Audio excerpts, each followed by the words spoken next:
Je tenais d'abord à saluer toute la population de Thiès, particulièrement celle de Thiès-Ouest.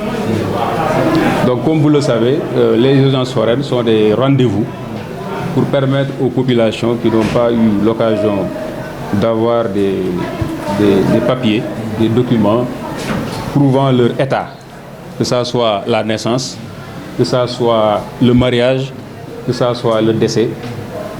On leur offre la possibilité, à l'occasion de ces rendez-vous, d'avoir ces papiers-là.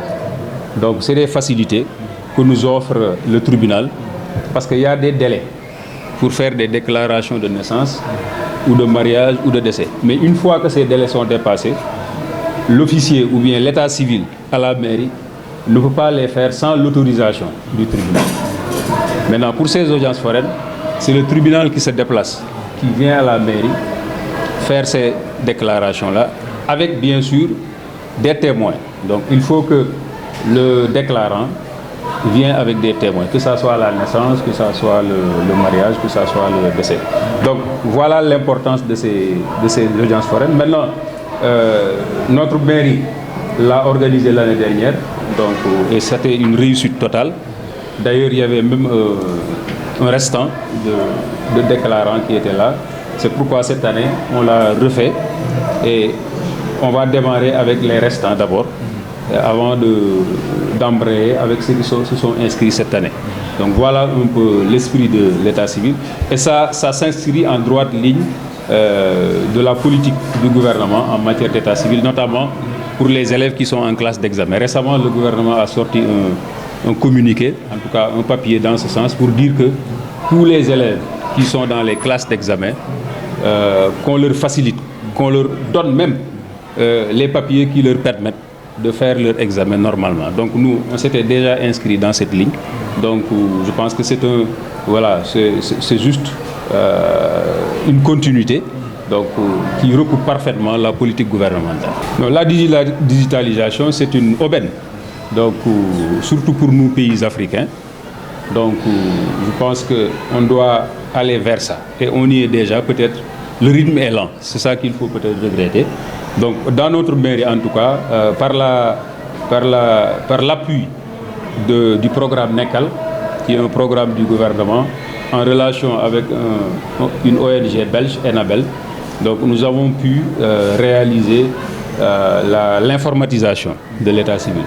C'est pourquoi d'ailleurs notre mairie refuse du monde s'il y a des audiences foraines, même tous les jours, notre état civil refuse du monde. À plus forte raison maintenant s'il y a audience foraine, parce que notre état civil non seulement est informatisé, mais notre état civil a une bonne réputation à Thiès. Nous avons la meilleure réputation à Thiès.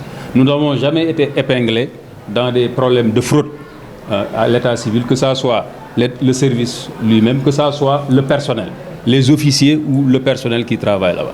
Donc ça, c'est une bonne réputation. En plus de ça, depuis que nous sommes arrivés, donc, nous avons pu assainir le circuit fiscal, parce que ça aussi, c'est un aspect important de l'état civil. Ça fait entrer de l'argent. Donc nous avons pu assainir l'état civil. Nous avons trouvé les recettes de l'état civil en 2021 en 6 millions et quelques. En 2022, nous l'avons amené à 7 150 000. En 2023, nous l'avons amené à 10 millions. Et nos prévisions pour 2024, c'est entre 11 et 12 millions. Et nous comptons pérenniser et continuer cette dynamique. C'est ce qui nous a permis, entre autres, d'avoir doublé le budget en un an. Nous avons trouvé un budget de 440 millions lorsque nous sommes arrivés. Dès notre première année, nous l'avons doublé à 869 millions. Donc, ces efforts-là continuent, nous permettront d'engranger beaucoup de ressources, parce que sans ressources, nous ne pouvons pas faire des réalisations. En tout cas, sans ressources propres consistantes, on ne peut pas faire des réalisations, des investissements. Donc voilà un peu notre état civil, en tout cas, c'est un état civil performant.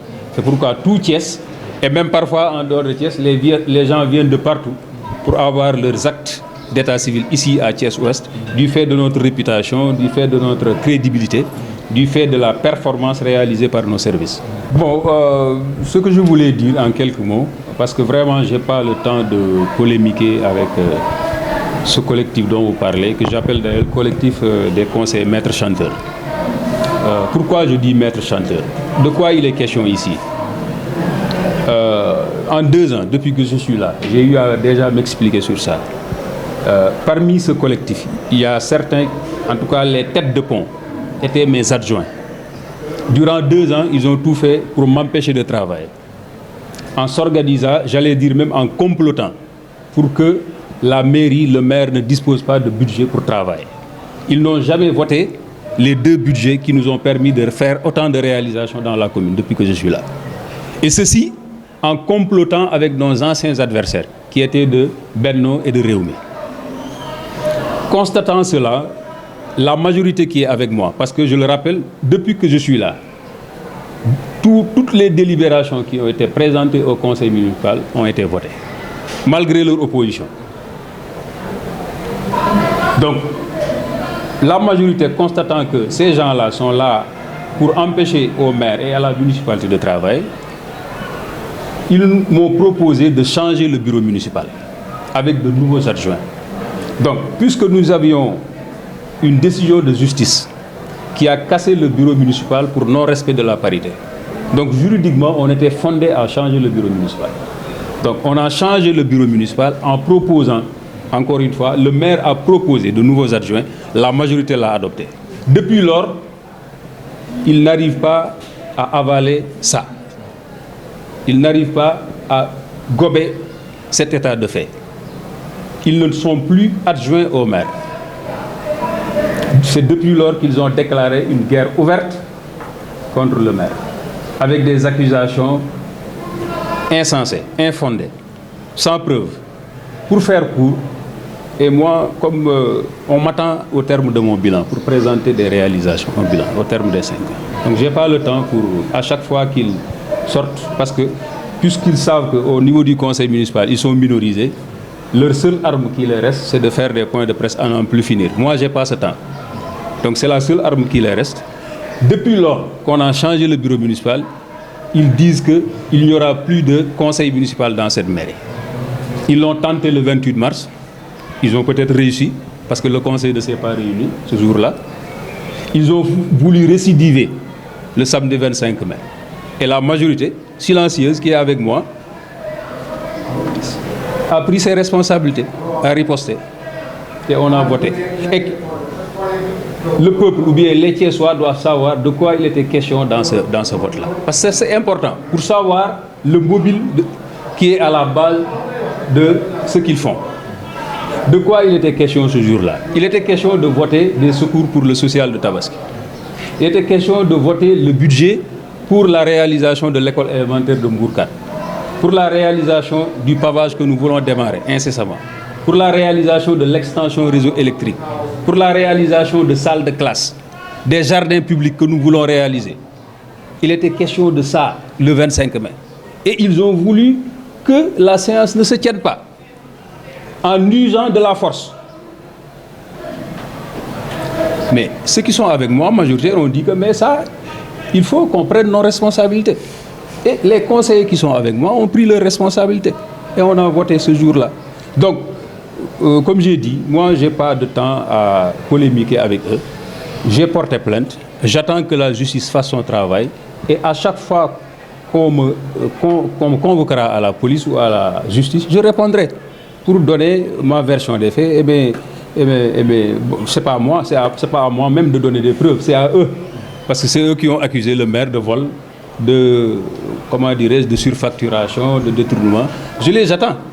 Donc celui, comme on le dit nous juristes, celui qui accuse, c'est à lui de présenter ses preuves. Donc on attend la justice. Maintenant, je n'ai pas le temps à chaque fois de convoquer la presse pour répondre à leurs accusations. Vraiment, je n'ai pas ce temps parce que moi, j'ai un bilan à présenter et il me reste 2 ans et demi. Donc le temps m'est compté pour faire des réalisations et présenter ça aux Thiessois. Je me situe sur ce terrain-là.